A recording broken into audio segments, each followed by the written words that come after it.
Solenidade de São Pedro e São Paulo, o dia do Papa. São Pedro e São Paulo são as duas colunas da Igreja Católica, Apostólica, Romana. Pedro e Paulo representam a instituição e o carisma. Hoje é o dia do Papa, sucessor de Pedro. Ele tem a missão de orientar os fiéis no caminho de Cristo para Deus Pai. Jesus dá a Simão o nome de Pedro, a pedra sobre a qual o Senhor edifica a igreja e promete que as portas do inferno nunca vencerão.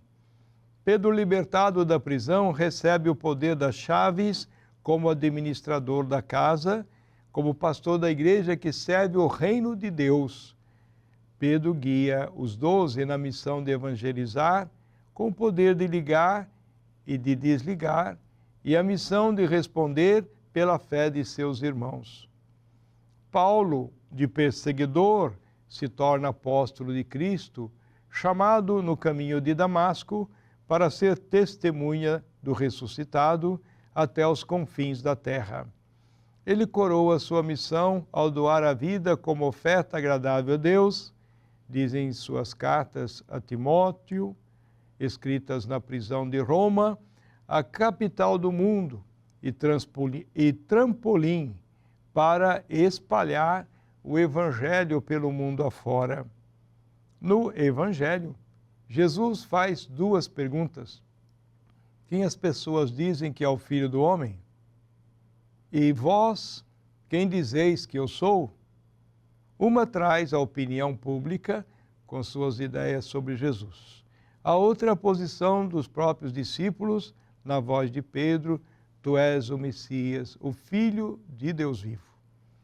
Esta é a fé de Pedro, inspirada por Deus. Pedro testemunha o ungido de Deus, ungir o povo, curar os doentes, reconciliar os pecadores, atrair os pagãos à fé. Pedro confessa com os lábios e com o coração o que vê e que ouve. Depois dessa confissão de fé, Jesus começa a falar aos seus discípulos que vai a Jerusalém sofrer muito, ser morto e ao terceiro dia ressuscitar. Pedro reage: Deus te livre, Senhor, isso jamais te acontecerá. Jesus o chama de pedra de tropeço. Quem pensa em defender os direitos de Deus, mas se torna seu inimigo, Satanás. Pedro prova as tentações que existem na vida do discípulo. Assim, a igreja, tentada pelo maligno, pedra de tropeço na missão. O demônio o seduz, esconde sua intenção. É falso e não quer ser descoberto. Mas Deus transforma a cruz de Cristo em sua glória. Pai, glorifica o teu Filho. Ao abraçar a cruz, Cristo revela a glória de Deus. Mas quando alguém busca a sua própria glória e deixa a cruz, cai na enganação do diabo. Pedro e Paulo, ao abraçar a cruz, têm Deus como seu libertador. Deus os liberta da tribulação, da prisão, e eles se tornam mártires e testemunhas do ressuscitado. Pedro foi crucificado de cabeça para baixo. Paulo foi morto decapitado, pois como cidadão romano não podia ser crucificado. Pedro se torna pedra, sustentação da igreja, novo povo de Deus.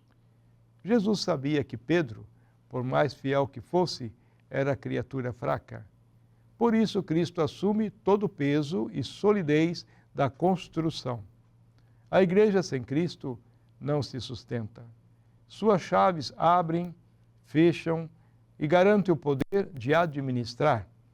O dono é sempre o próprio Deus, que lhe dá o direito e o dever de decidir sobre a doutrina e a moral cristãs. Os papas são guardiões da verdade e da caridade.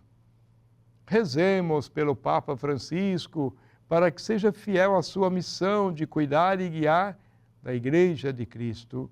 Além da oração, ajudemos o Papa com um gesto concreto, com o óbolo de São Pedro, oferta para que ele possa exercer a sua solidariedade para com os pobres, em nome de todos nós, em nome de toda a igreja.